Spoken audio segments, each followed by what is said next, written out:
Episode 3, baby. We getting this done. How to choose your doctor and how to research for your doctor. So now that you got your diet in control and all of that, and these are the steps that I wish that I would have taken prior to getting my procedure. Like, contact the doctor, have everything ready, send it to all the doctors that I'm interested in.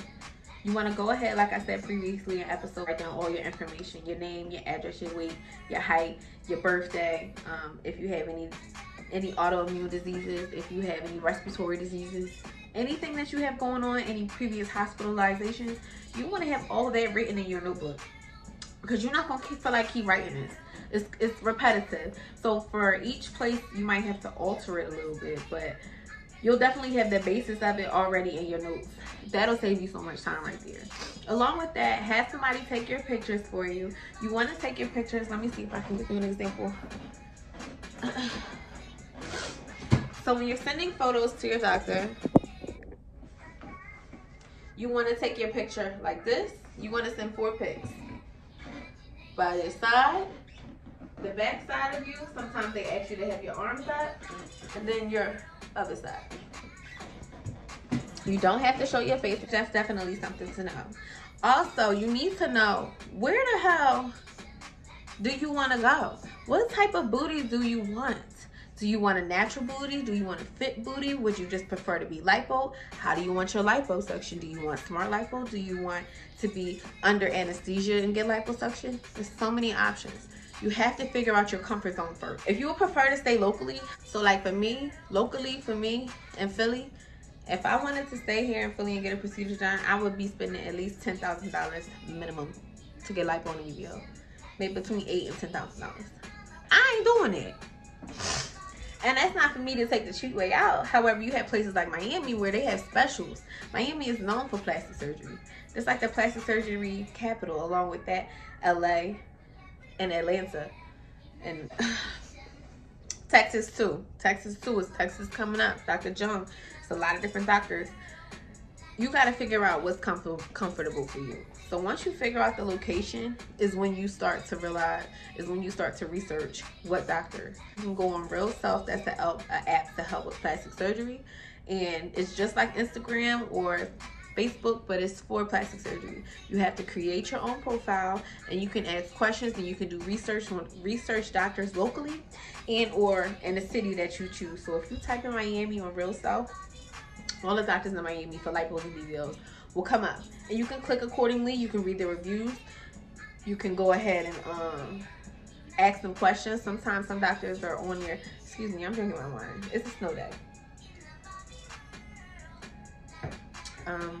Some doctors will answer questions. You can also contact them through there. So it's definitely a lot of options in regards to research.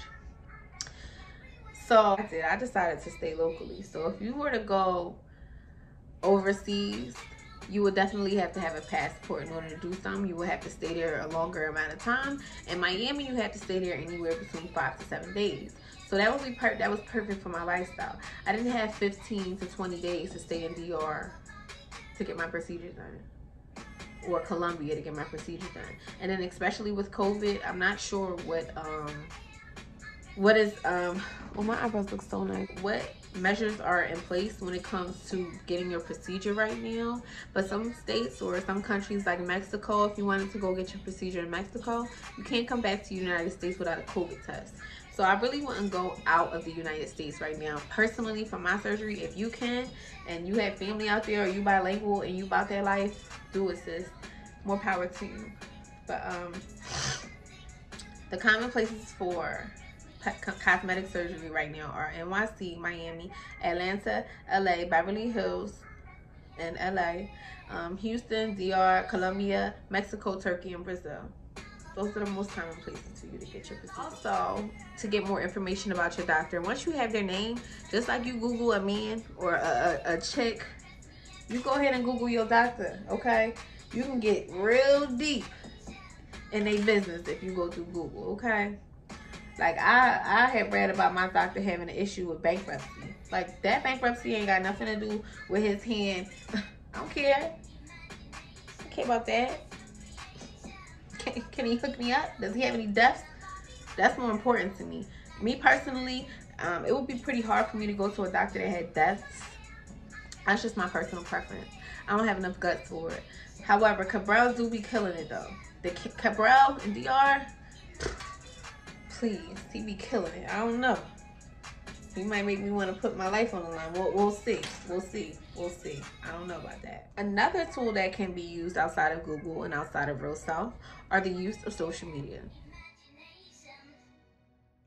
So you want to indulge yourself in the surgery community.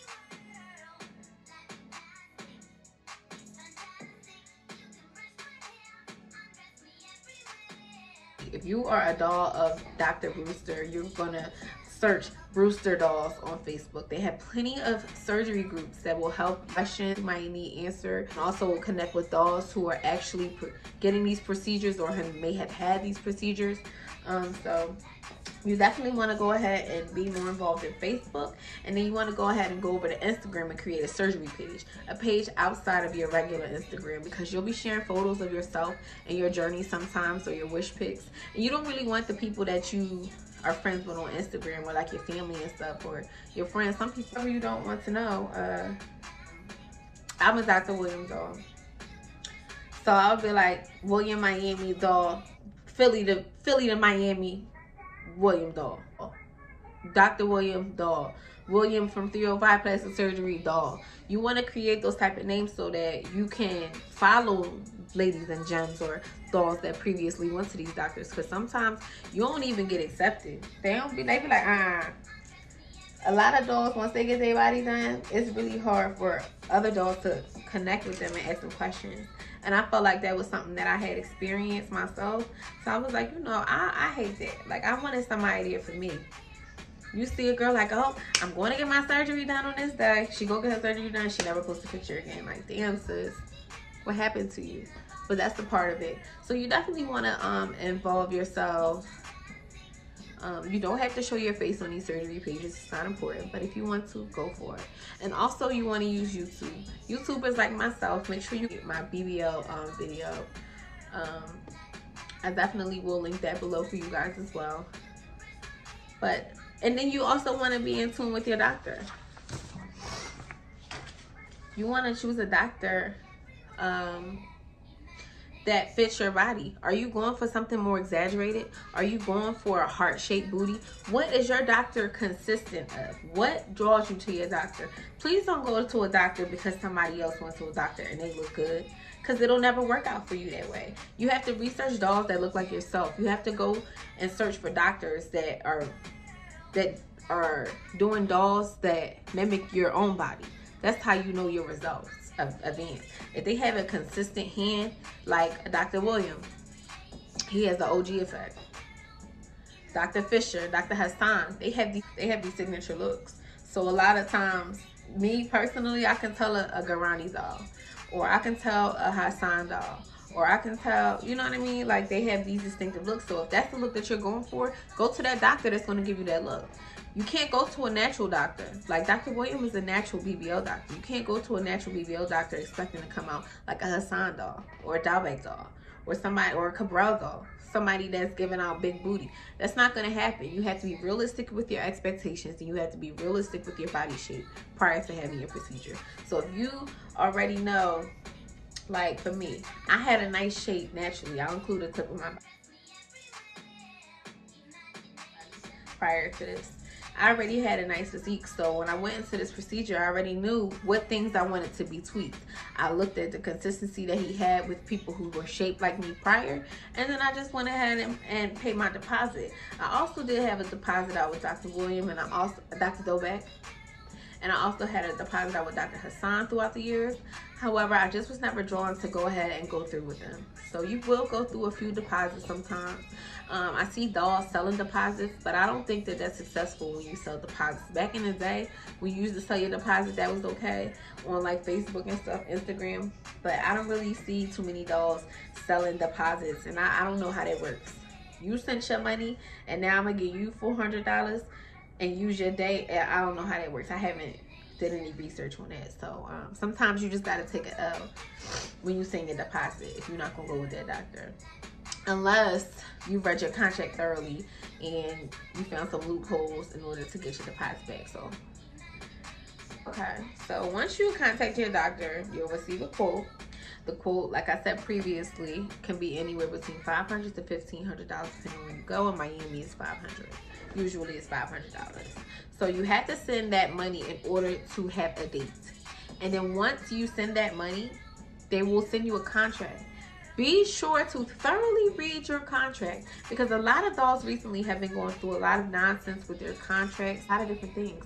So make sure that you thoroughly read through your contract before you sign it and send it back, because that's very important. Could be a lot of, you know, they could get over on you if you're not reading. And once they send that, they will send you an official date with your surgery date, your pre-op time, what labs you will need, and you also be signed up for an online portal where you can pay as low as, if you got $20 a week, $100 every 2 weeks, you can pay as much as you want until your balance is paid off. However, your balance must be paid off 2 weeks prior to your procedure. So if your procedure is April the 1st, 2 weeks prior to April 1st, your procedure paid off, or you might not be able to get your surgery date. So that's it for this episode 3. I hope you guys are enjoying this series. Make sure you guys continue to watch, and we'll get into episode 4. Peace, love, and light to you all. Thank you guys so much for watching.